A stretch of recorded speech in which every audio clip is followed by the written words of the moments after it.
Предлог програмата и акциониот план за спречување и следење на корупцијата во судството 2026-2029 година е важен чекор за правосудниот систем и за европските интеграции на нашата држава. Изготвен со поддршка од Фондот за борба против корупцијата при Француската агенција за развој и во соработка со Државната комисија за спречување на корупција, па врз основа на еволуација на програмата и акциониот план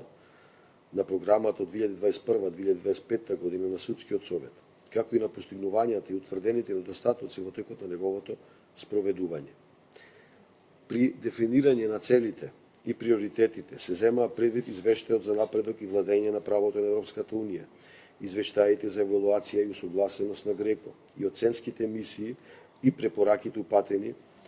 кон Република Македонија, од кои голем дел се уште не се целосно спроведени. Констатирам дека Судскиот совет